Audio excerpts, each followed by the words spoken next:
கிராமிய கலை நிகழ்ச்சிகளுடன் ஊர்வலமாக வந்து கும்பகோணம் இதய மகளிர் கல்லூரியில் வகை பொங்கல் விழா உற்சாகமாக நடனமாடி செல்ஃபி எடுத்து மகிழ்ந்த மாணவிகள்.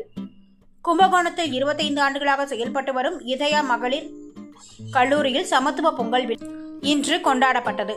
மேளங்கள் முழங்க தப்பாட்டம், கோலாட்டம், மயிலாட்டம், ஒயிலாட்டம், கரகாட்டம், காவடியாட்டம், சிலம்பம், பொய்க்கால் குதிரை போன்ற பல்வேறு கிராமிய கலை நிகழ்ச்சிகளுடன் ஊர்வலமாக வந்த மாணவிகள் கல்லூரி மைதானத்தில் பலவண்ண கோலமிட்டு கல்லூரி முதல்வர் யுஜின் அமலா தலைமையில் வகை பொங்கல் வைத்து பொங்கலோ பொங்கல் என முழக்கமிட்டவாறு மகிழ்ச்சியுடன் சமத்துவ பொங்கல் கொண்டாடினர். சினிமா பாடல்களுக்கு குத்தாட்டம் போட்டும் குழுவாக செல்ஃபி எடுத்தும் கொண்டாடினர். இந்நிகழ்ச்சியில் கல்லூரி பேராசிரியர்கள், அலுவலர்கள் என பலரும் கலந்து கொண்டு உற்சாகமாக பொங்கல் விழாவை கொண்டாடினர்.